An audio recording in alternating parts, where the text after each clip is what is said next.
Olá pessoal, tudo bem? Essa é a nossa série sobre teologia, os fundamentos da fé cristã, e nós vamos estudar os blocos de livros e os livros da Bíblia. Hoje nós vamos começar falando sobre o Pentateuco. O Pentateuco. O que é o Pentateuco? O Pentateuco nada mais é do que os 5 primeiros livros da Bíblia: Gênesis, Êxodo, Levítico, Números e Deuteronômio. Eles formam uma unidade literária completa, cujos especialistas, os eruditos, os estudiosos, os biblistas chamam de Pentateuco, que significa 5 rolos. É isso que significa o termo Pentateuco. Os 5 livros independentes do Pentateuco foram escritos como uma unidade ininterrupta, tanto em conteúdo quanto em sequência histórica, com cada livro sucessivo começando onde o anterior terminou. Ou seja, as primeiras palavras do Gênesis, por exemplo, são as seguintes. Está lá em Gênesis 1:1. No princípio, Deus criou. Isso implica a realidade da existência eterna ou antes do tempo de Deus, os tempos imemoriais de Deus, e anuncia uma transição espetacular para o tempo e o espaço dentro do conceito bíblico. Embora a data exata da criação não possa ser determinada com relação ao Pentateuco, com certeza seria estimada em milhares e não em milhões de anos atrás. Começando, por exemplo, com a história de Abraão, em aproximadamente 2165 a 1990 a.C., que está relatado a partir do Gênesis 11. Esse livro de inícios abrange mais de 300 anos até a morte de José no Egito, que é aproximadamente no ano 1804 a.C. Então também surge ali um outro intervalo de quase 300 anos até o nascimento do autor do Pentateuco, que é Moisés no Egito, que provavelmente nasceu em 1525 a.C., relatado também no capítulo 2 de Êxodo, capítulo 2. Êxodo começa com as seguintes palavras: são estes, pois, os nomes. Está lá em Êxodo 1:1. Enumerando aqui aqueles que fazem parte da família de Jacó, que desceram ao Egito para estarem com José, o José do Egito, no fim do livro dos Gênesis. Está lá em Gênesis 46, capítulo 46, fala sobre isso até a sequência, o final. O segundo livro do Pentateuco registra também, que é o Êxodo, a fuga dos israelitas do Egito. E termina quando a nuvem do Senhor, que conduziu o seu povo pelo deserto, desce sobre o tabernáculo recém-construído.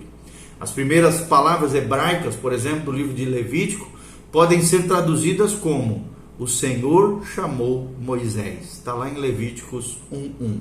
E ali relata da nuvem da presença de Deus, que se encontrava na tenda do encontro. Está relatado lá em Levíticos 1:1. Deus então chama Moisés a fim de lhe prescrever as leis cerimoniais.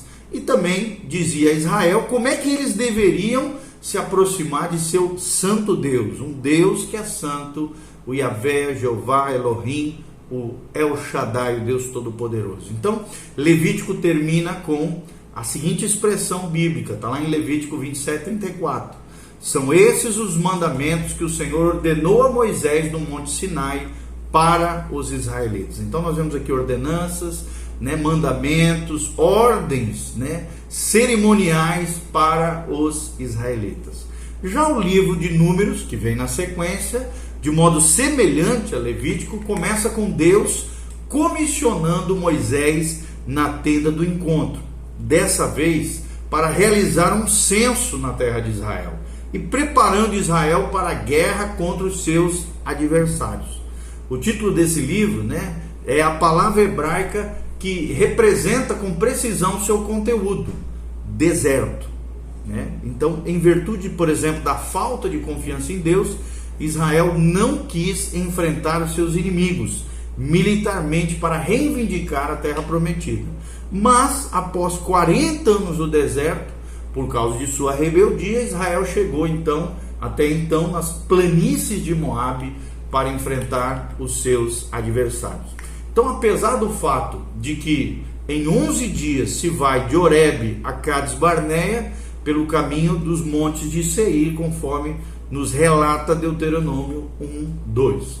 A rebeldia do povo contra Deus fez com que a jornada demorasse 40 anos para que Israel adentrasse na terra prometida. Então Moisés pregou, o livro de Deuteronômio como um sermão nas planícies de Moabe, em preparação para que o povo então adentrasse na terra prometida, terra da promessa da aliança, conforme relatado, conforme dito pelo próprio Deus lá em Gênesis 12, de 1 a 3. Ou seja, o título Deuteronômio vem da expressão grega Deuteros nomos, que significa segunda lei, ou então repetição da lei. Segunda lei ou repetição da lei, Deuteros nomos.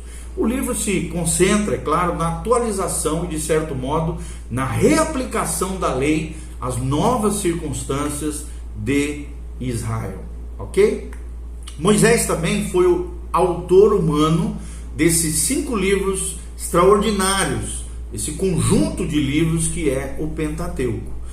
Tem esse relato da sua esse relato dele como escritor em Êxodo 17:14, Êxodo 24:4, Números 33, de 1 a 2, Deuteronômio 31:9 e Josué também 1:8 relata Moisés como o autor humano, aquele que escreveu o Pentateuco debaixo da inspiração do Espírito Santo.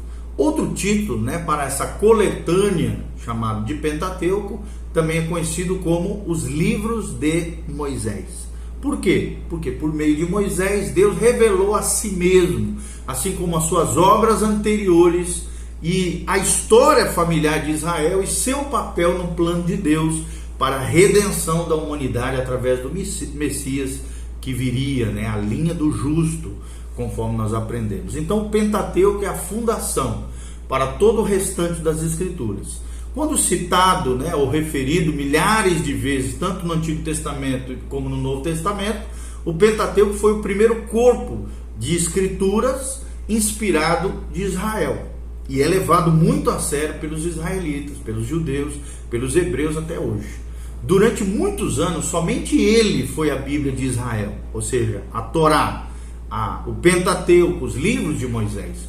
Outro título comum para essa seção das Escrituras é lei, Tanto é que o Antigo Testamento é conhecido como a lei e os profetas, ou então, em hebraico, a Torá, que traduzido é lei. Nomenclatura que demonstra a natureza também didática desses livros para os filhos de Deus. Os israelitas deveriam meditar sobre a lei, é o que nós vemos em Josué 1:8, e nós também. Eles deveriam ensiná-la aos seus filhos, conforme Deuteronômio 6, de 4 a 8. Eles deveriam lê-la publicamente, conforme Neemias 8:1 até o final. E um pouco antes da sua morte e da entrada do povo de Israel à terra prometida, Moisés estabeleceu o processo segundo o qual a leitura pública da lei encontraria seu caminho para os corações humanos e mudaria o relacionamento dos israelitas com Deus, bem como a sua conduta. Olha o que diz Deuteronômio 31:12. A Bíblia Sagrada diz: reúnam o povo, homens e mulheres, crianças, estrangeiros, que morarem nas suas cidades, para que ouçam e aprendam a temer o Senhor, o seu Deus, e sigam fielmente todas as palavras desta lei. Lei aqui, Torá, ok? Então, as relações entre os mandamentos são extremamente importantes. O povo deveria, em primeiro lugar, reunir-se para ler a lei, de modo a tomar conhecimento do que era exigido deles e o que ela tinha a dizer sobre Deus.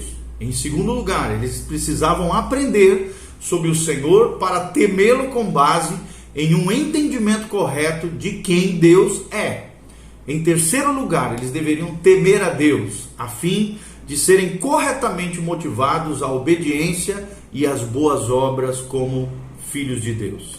Boas obras aqui realizadas por qualquer outra razão teriam até motivos impróprios, mas aqui nós aprendemos que não. Os sacerdotes ensinavam a lei para as famílias, está lá em Malaquias 2, de 4 a 7, e os pais instruíam os filhos no lar, conforme Deuteronômio 6, de 4 até o final. Então, em resumo de tudo isso que nós estamos falando, a instrução da lei forneceria a fundação certa para o relacionamento do cristão do Antigo Testamento com Deus. Como o conhecimento dos israelitas sobre o mundo em que eles viviam veio dos egípcios, assim como seus ancestrais, os mesopotâmios haviam, os da Babilônia, ali daquela região, os caldeus, havia muita confusão a respeito da criação do mundo, como é que ele tinha chegado à atual situação e como Israel havia começado a existir.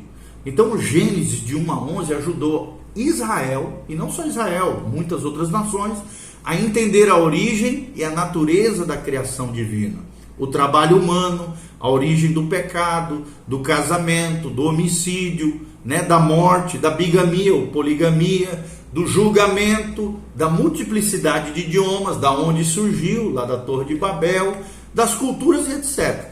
Ou seja, são capítulos importantes que estabelecem a visão do mundo que explicava o restante da primeira Bíblia de Israel, que era chamada de Pentateuco ou Torá, com H no final, significa lei, T-O-R-A-H. Então, a última parte de Gênesis explicava aos israelitas que eles eram, incluindo quem eles eram, e incluía também o propósito que Deus tinha para eles como um povo singular, um povo especial ao coração de Deus, separado do coração de Deus. Em Gênesis 12, de 1 a 3, Deus havia aparecido a Abraão, o patriarca, o pai da fé, e feito uma promessa tríplice de dar-lhe uma terra, de dar-lhe descendentes e de dar-lhe a sua bênção, o seu favor.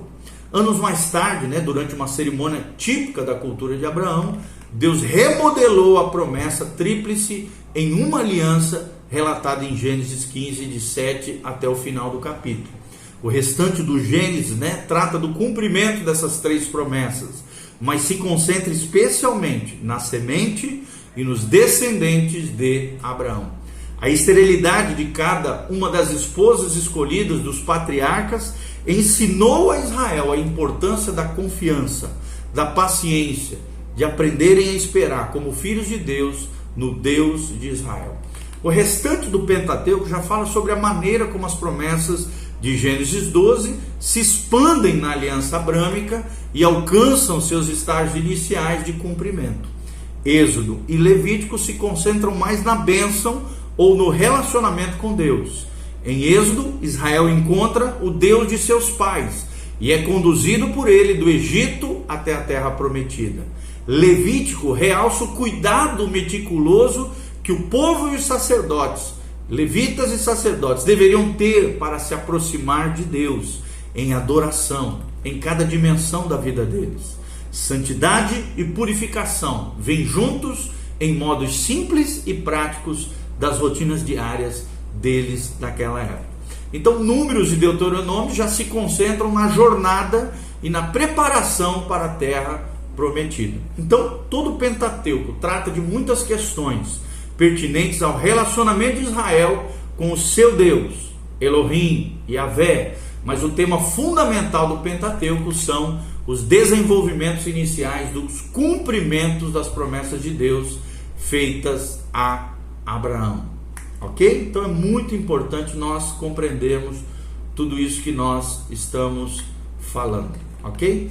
Então no próximo vídeo nós vamos estar falando sobre o Gênesis. Espero de alguma maneira ter trazido para você uma breve introdução, de maneira básica aqui, bíblica e histórica, da importância do Pentateuco, tanto para o povo judeu, povo de Israel, quanto para nós cristãos que cremos fielmente que toda a palavra de Deus é inspirada por Deus, contém a história do homem, sua origem, queda, redenção e glorificação. Por isso que é importante esses 5 primeiros livros da Bíblia, que são o fundamento da nossa fé do Antigo Testamento, que revelou o Novo Testamento, a pessoa de Cristo, o nosso Senhor e o nosso Salvador. Então continue conosco, faça seus comentários abaixo, que a graça e a paz de Jesus venha sobre você, sobre a tua casa, a tua família, em nome de Jesus. Dê um joinha aí, aperta no sininho, compartilhe com outras pessoas. Louvado seja o nome do Senhor. Amém e amém.